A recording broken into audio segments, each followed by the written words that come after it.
Hello everyone, my name is Christian and welcome to my hobby blog. I am very excited today because we are doing one of my most favorite discoveries that I've had in a very long time.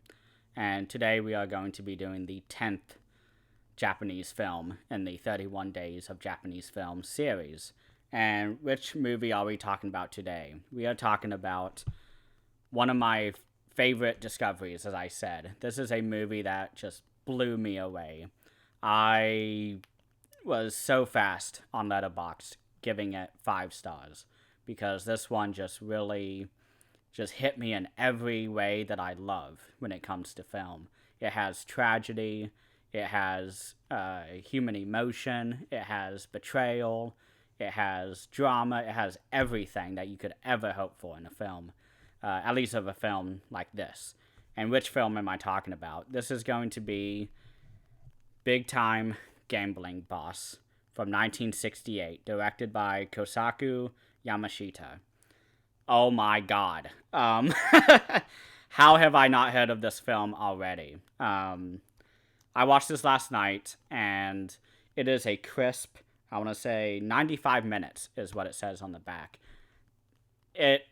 Oh my god, I could watch hours of this film just easily, or at least hours of these characters. All of them are just so interesting.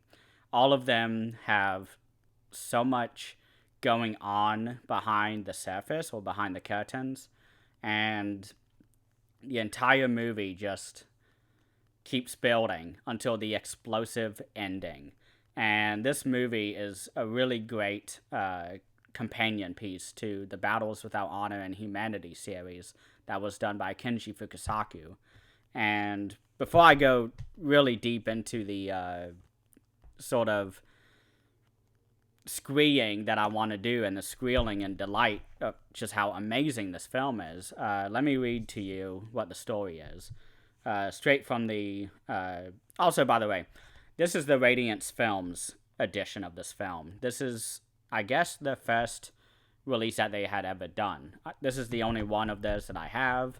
I wanted to check them out first before I went too deep into the releases, as I have done with other companies, at least newer companies, where I am a completionist and I just kind of realized, looking back, maybe I shouldn't have done that. And I'm very close to getting the sub just based off of this movie. But the story of this film is we are in Tokyo, 1934. So we are not in the 1800s anymore, which we have been doing for a lot of these films. But the boss of the clan that controls gambling agonizes, and some of his followers propose to Nakai, played by Koji Suruta, real name Aichi Ono, proposed to Nakai to take his place, but he refuses the offer and suggests they choose Matsuda, who is played by Tomisuburo Wakayama. This is a name that you should know. This is a name that I did not realize was attached to this movie. This is the one and only Lone Wolf of the Lone Wolf and Cubs series. This is the main protagonist of the Lone Wolf and Cubs series, playing one of the main characters of this film. And I'll go into that later, but oh my god, I discovered that while reading the booklet on this release, and it blew my mind. Looked it up. Sure enough, there he was. And I was just blown away by that. My god. The connections, as I have been talking about, just keep coming up. And I love it. Getting ahead of myself, my god. But they choose Matsuda, who is in prison. Other clan members oppose, and Ishito, played by Hiroshi Nawa, is elected. When Matsuda is freed, he does not accept the decision to become the clan chief, or the clan chief. And drama ensues. This movie is just a melting pot, or just a boiling pot of water, and just everything just spills out. It is absolutely amazing. I love this movie so much. I love the acting. I love the performances. I love all of the betrayals that keep happening. I love just all of the Yakuza elements that is happening. This movie is just so amazing. What's really exciting about this movie is that we start right off the bat with just one of the best intros to a Yakuza film that I have seen.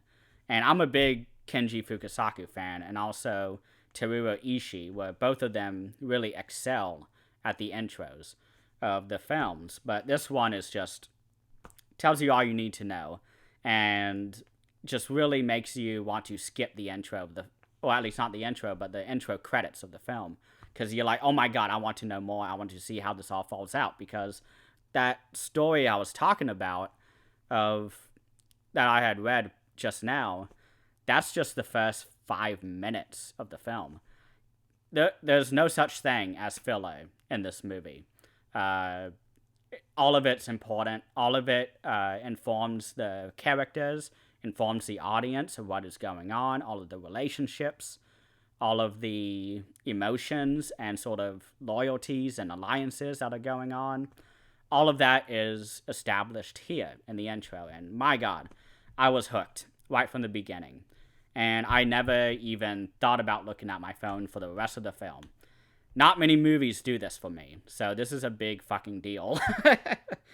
But there's an older boss who agonizes. He sort of gets hit with sort of a medical emergency and is put into bed rest throughout the entire film. But there's a scene before that where he is talking with the other bosses who are within the territory, or all the different Yakuza clans. The bosses come, and they're talking about how they want to do dirty work and make more money. And one of them suggests using children to run and smuggle drugs to all the different sort of buyers and sellers and all of that. And this boss, he gets up and is angry about this because he thinks that is very morally just not right. And he rejects it, and he gets up immediately and is walking out of the room, and he agonizes, as the story says. And he collapses and just is put into bed. And we have our main character here, played by Koji. That's how I will say his name, because I do not do well with my R's, for Suruta, but which is his last name. But Nakai, that's the character he plays. He is standing or sitting by this boss's bed with all the other higher ups of the clan, and trying to decide what to do next. And Koji holds up a notebook for him to write on, and the boss is like, choose a new boss. And everyone kind of looks around and is like, oh my god, like, what do we do? Who's going to be a boss? And that answer has already been decided by 99% of the clan outside of the boss. And who is the decision that is made? Everyone wants Nakai to become the clan boss. Everyone immediately serves him. Everyone is sort of acting below him the entire film. Everybody respects him. He is very level-headed. He is just sort of the perfect boss, is what everyone kind of keeps referring to him as. And he does not want it, because he was not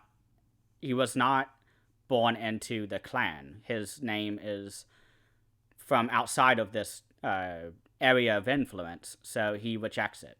He does not want it, and this causes a whole lot of shit, because everyone wants him to be the boss. Everyone respects him, everyone follows him, and this is a big this is sort of the conflict of the film, is finding this boss and trying to convince Nakai, or who Nakai proposes should be boss, who is Matsuda, who is played by, let me make sure I have the name right, played by Tomisaburo Wakayama. And oh my god, I don't know how I didn't notice who he was. It's about a couple years before Lone Wolf and Cub, And I said in my last review that I will be covering that series, and I will be covering it one by one. So I'll be giving special attention to each entry of that series. But he does not want to be a boss either. He gets out of jail. Yakai or Nakai is sort of there to meet him when he comes out of jail. And immediately, Matsuda is like, oh, like, how's everything going? Let's go drink. And so they go and have a drink, and they're catching up. Hasn't mentioned yet that the boss wants there to be a new boss to head up the clan. And they begin talking, and this is a really great scene because while they're talking, all of the sort of grunts of the clan, they're out, the drinking and the singing, and they're really rowdy. But these two, they're in their own private room, and they are very sort of friendly and having a good time, sort of teasing each other. And Nakai asks Matsuda, hey, like, there's a huge favor I need to do, or that I need help with. Can you please help me? And Matsuda's like, what can I do? I just got out of prison. And Nakai, I forgot his name for a second, Nakai, he tells him, like, hey, the boss wants someone to be a new boss, and you need to read this. And he hands him a scroll that tells him, hey, you should be the boss. And before he opens it, he's like, oh, they're choosing a new boss. Obviously, you are going to be the boss. And I love that because we just are constantly reminded about how great of this, how great of a leader that Nakai is. And he does not want it at all because he is not from this area. So he just automatically views himself as lower than everyone around him who is actually from that area and was born in this area. So it's really interesting watching this dynamic between these two because Matsuda doesn't want it, Nakai doesn't want it, and they decide to vote for, let me make sure I have his name right, Ishito. They go with Ishito, who is played by Hiroshi Nawa, who is in a million Yakuza films. I glanced at his letterbox, and I recognized all the titles going down, and it was all Battle Without Honor, or Battles Without Honor and Humanity, Super Cop, all the different Yakuza films that everyone knows. He's in about all of them. So he's a really great character actor. And boy, is he just so smarmy in this film. Nobody wants him. That's why all this tension comes up, because everyone wants Matsuda to not be the boss, and instead Nakai to be the boss. And he doesn't want it, so he goes with... So they all sort of just start following Ishida, who is this corrupt man that nobody trusts. He is constantly undermining his enemies, not his enemies, but his allies, and making enemies out of allies. And this is really interesting because the entire film, you're kind of thinking to yourself, man, there's so much death going on here because both of these, or at least Nakai refused, and Matsuda is acting out of line the entire film because he views it as a slight that nobody stood up for Nakai. And so Matsuda, throughout the entire film, he is trying to convince people to get Nakai to become the boss, and he will not accept the new boss. And slowly but surely, the entire clan starts getting killed off by the enemies because they are having a lot of infighting, and there's no loyalty going on. There are assassinations going on constantly throughout this film. Every other scene feels like Ishito is hiring somebody and making somebody try and kill the many different bosses that are coming in and out of town because they are trying to, in the beginning of the film, in the intro, they're planning a big gambling tournament. And the older boss, who was rejecting the offer or the idea of using children to run drugs during this event, fuck.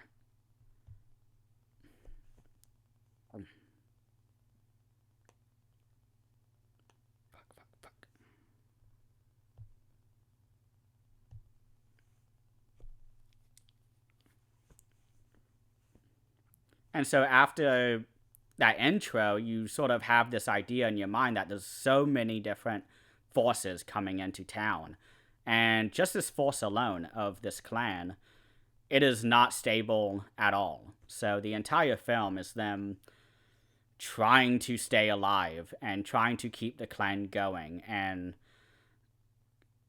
oh my gosh, Nakai, he just really wants people to get along because he is just fully invested in the clan itself. He does not he is not a greedy person. He rejects the offer of being the clan leader multiple times throughout the film. And it's just insane what is going on in this film because it all comes back to one thing, which is Nakai refusing the boss's, or the title of boss. And it, of course, starts before that with the collapsing of the original boss, but that's sort of the moment that everything starts to unravel. That is the first stone that is tossed off the side of a mountain that eventually causes an avalanche, which an avalanche does occur in this film. This is not a happy ending, and that's exactly the type of film that I like, is films where you sort of see where it's going and you really want it to stop, but it's like a crashing train where you can't look away. And my god, the tension is high throughout the entire film. It starts slow in the first few scenes as the boss collapses. They're looking for a new boss. Matsuda rejects it. Nakai rejects it. And Ishito really wants it and is greedy and corrupt, and nobody wants him to have it, so he gets it. And then everyone starts infighting, and everyone's sending assassins after each other, sending grunts after each other, trying to undermine the different bosses that are visiting. And my god, this movie is just perfection, in my opinion, at what it's trying to do, which is make a really great sort of tragedy of how a clan can collapse through just, I don't even know the word I'm looking for. I don't want to say incompetency, but through differing opinions and not putting the clan first, which is what Nakai does, and is really the only one in the film who tries to do that, because everyone else wants him to be the boss, and Matsuda wants him to be the boss also, and is challenging the other bosses to stand up and do the right thing, and he is acting completely out of line in terms of the code of etiquette and the society of Yakuza. And it's just a whirlwind of bullets and knives and daggers, and my god, everything that happens in a Yakuza film happens in this one. So I did not look at my notes at all because I remember everything. So I'm scrolling through here, just making sure I didn't forget anything, but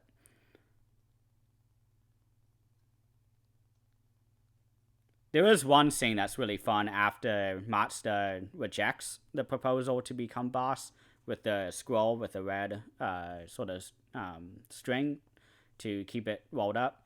After that scene, or before that scene ends, he storms off angry, and the next scene starts right off the bat with his face bathed in red light. And I loved it because, of course, I'm a Giallo person, but also because this is really the first time that, in my view, that sort of lighting is being used in Japanese films, of that really heightened and saturated color to show heightened emotion of him being angry. And this is something that really becomes a major element in Japanese cinema in the late 60s with 1968, Big Time Gambling Boss, but also with Teruo Ishii's films and Kenji Fukasaku films, especially in the 70s. And that's just really fun to me because I love cinematography that just kind of drops something just not often used in that film. There's only like 2 shots that really use the heightened colors. This one and another one towards the end, which I did not write down, but it's towards the end. I don't want to talk about spoilers, but my God, there's so much to talk about with this film, but this was my first time watching it. I'd never heard of this film before until Radiance Films put it out.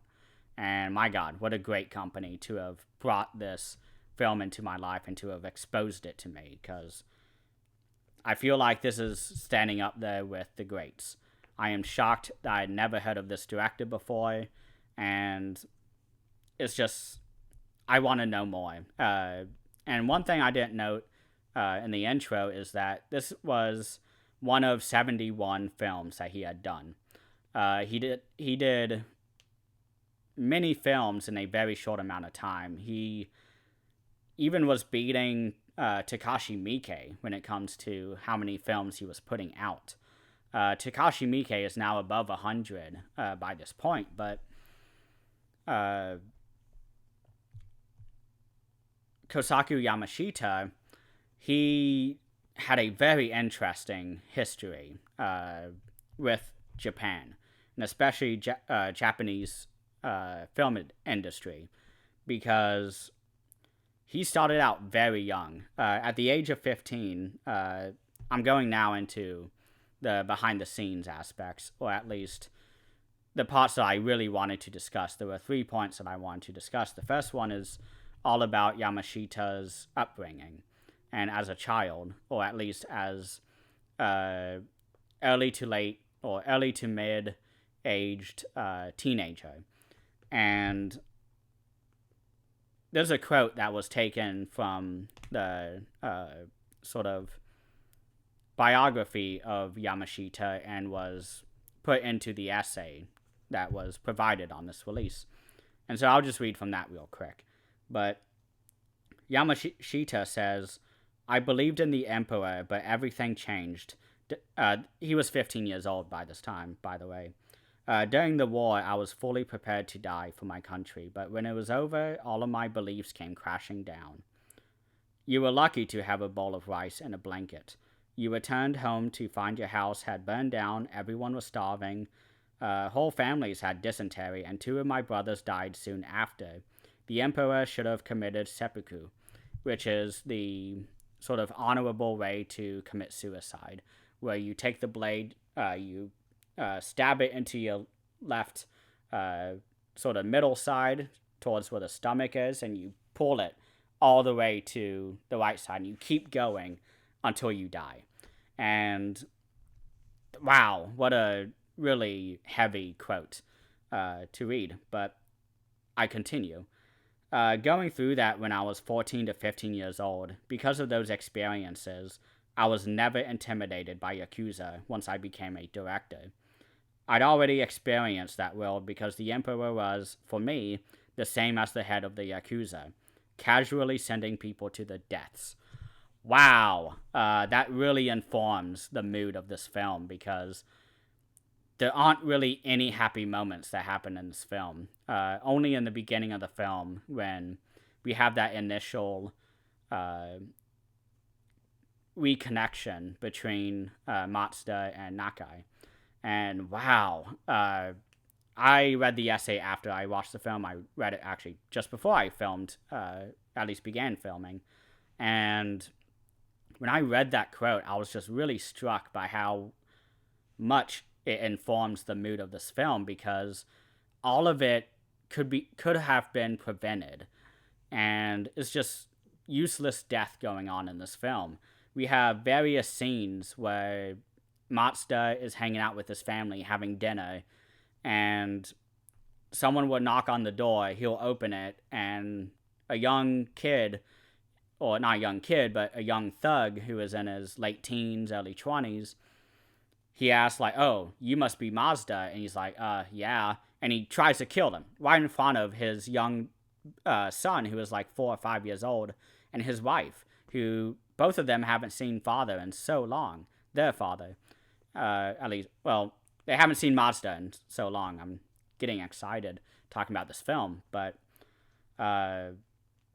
yeah, this is just, that quote just really kind of made me put the booklet down for a second to just re-look at the film in the lens of that, or through the lens of that quote, because, wow, none of these Yakuza leaders are portrayed as, overly, evil. They're not cartoonishly evil. All of them are complicated and are humans, and it's just really amazing, that quote.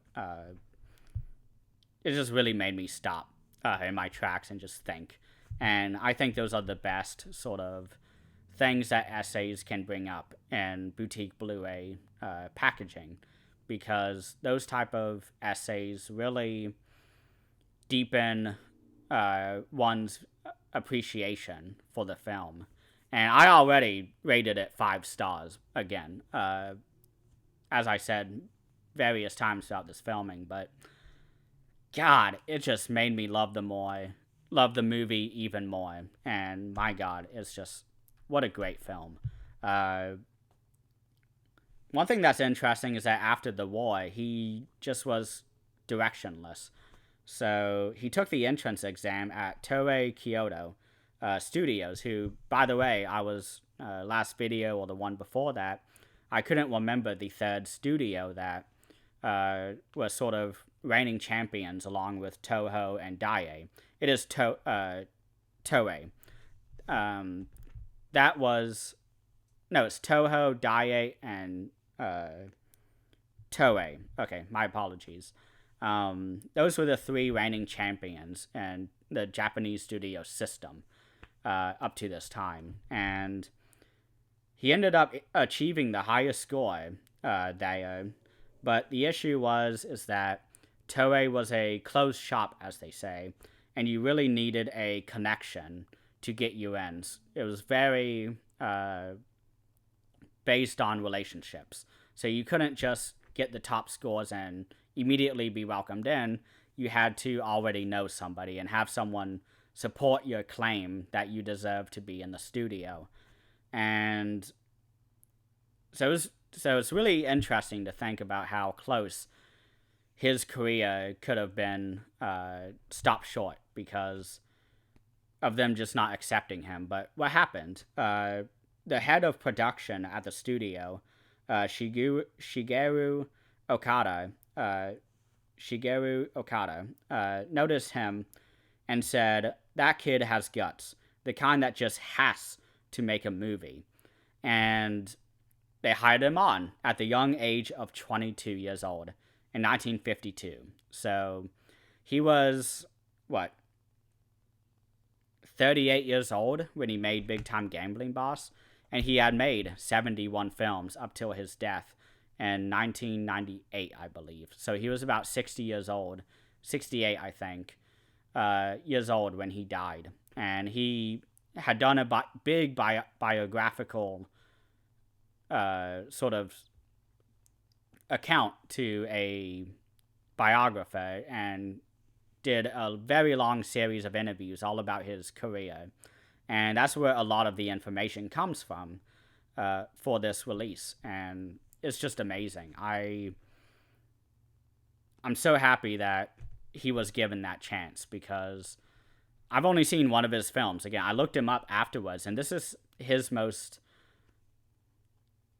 well-known film. And I had no idea about it until this release again. And it's really interesting to see now, or it'll be really interesting to see if this director is given sort of a second shot now that this release has come out, and there's a lot more people now who know of him. And I'll definitely be looking him up even more now. And I really hope that the Radiance Films crew is able to get more of his films and even do a box set, maybe. I don't know. But that would be amazing. But one thing I really wanted to focus on in the last sort of bit of this video is Tomisaburo Wakayama, Lone Wolf of the Lone Wolf and Cub series. My God, I am still baffled that I did not notice him, because I was so wrapped up in the drama that was going on and the tension between his character Matsuda and Nakai that I just was not even registering faces. All of them were the characters in the film. None of them, to me, was an actor playing a character. They were the characters they were playing, and I really love that. But what's really interesting about him is that he was not the first choice for this character, Matsuda.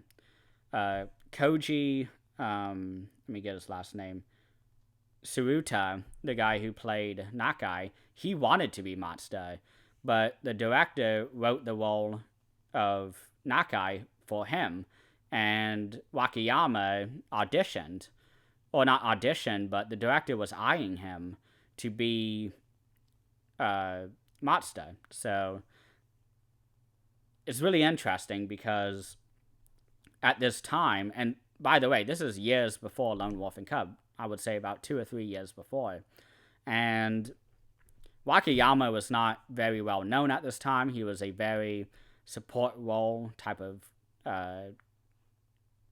typecast character.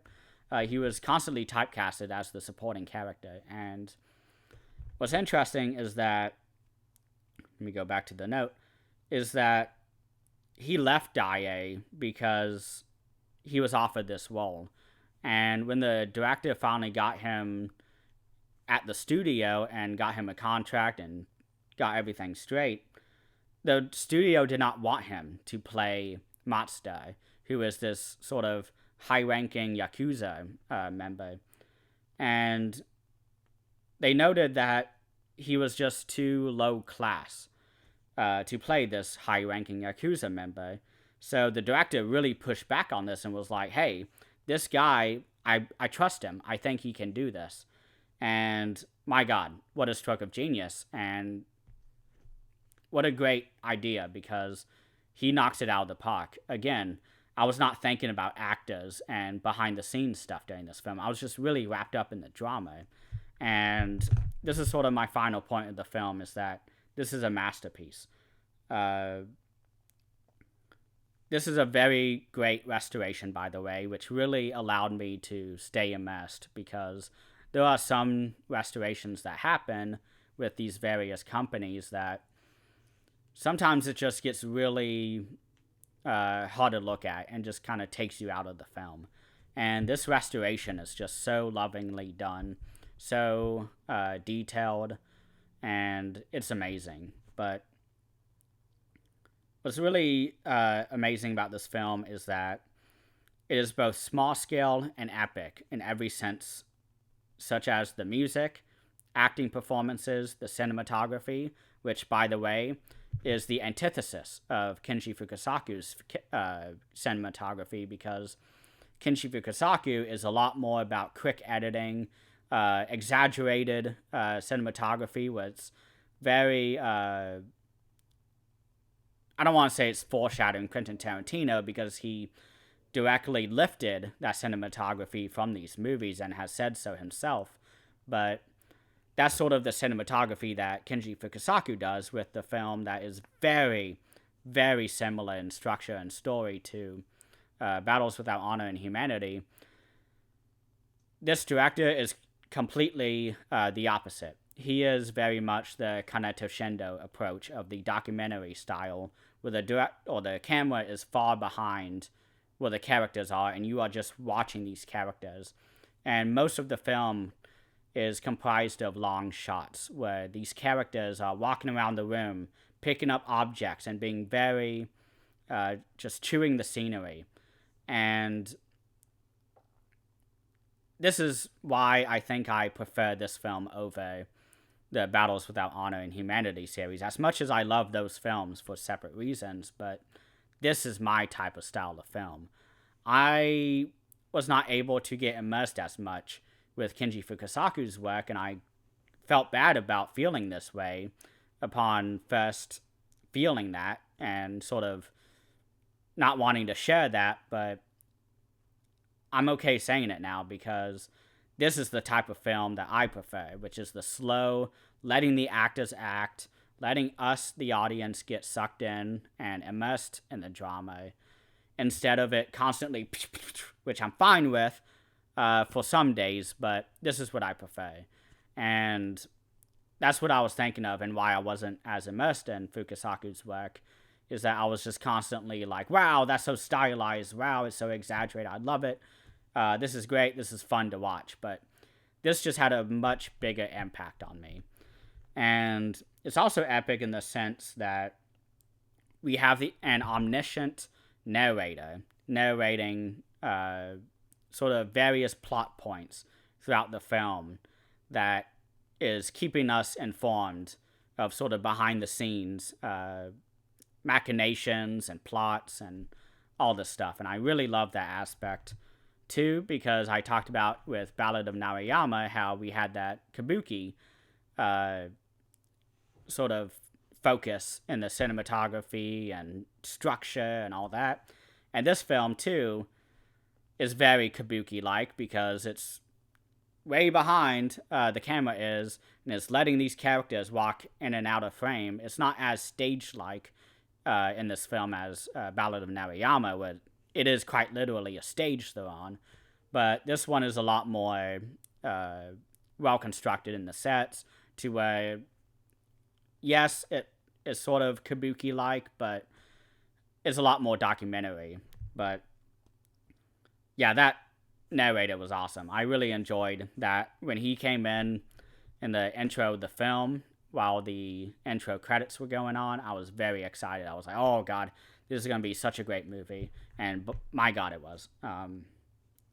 Also, all of the character arcs are just amazing. I love the character arc of Matsuda, of Nakai, and I love the sort of two wolves dancing with each other, where sometimes they are seeing eye to eye, but sometimes they're really getting at each other.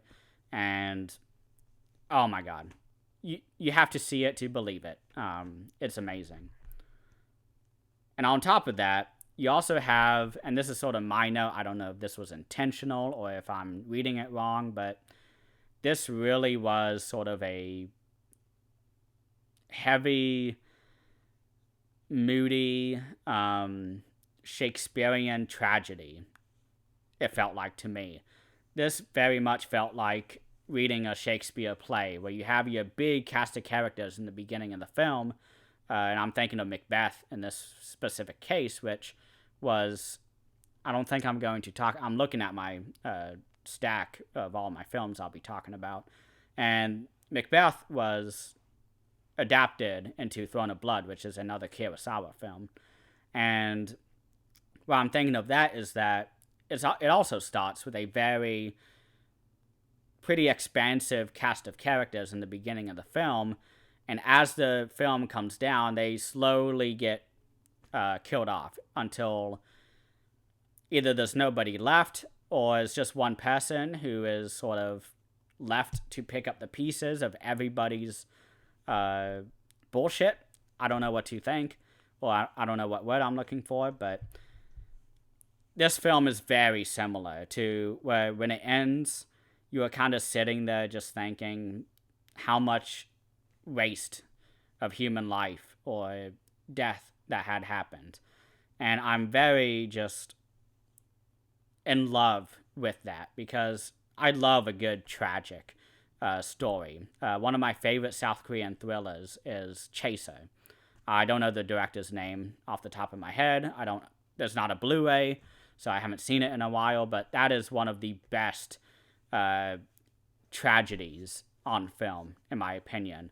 It's not as violent or it's not as subdued as Big Time Gambling Boss, but Chase is very violent. It's a lot more sort of heightened emotion than Big Time Gambling Boss, but Big Time Gambling Boss is a slow burn from start to finish, and it's just an avalanche by the end of the film, just wiping out the entire clan. And God, this is such a great movie. I could go on all day probably, but I don't want to. I want to keep this viewable. But yeah, just this movie's a masterpiece. I was really just struck by how great this one was. But the next one I'm doing is another Yakuza film, so I'm very excited for that one. I'll try to get one or two more reviews done this weekend, but if not, I'll be back on Monday with another Yakuza film. I will not say which one. Thank you all so much for watching, and please have a great rest of the night.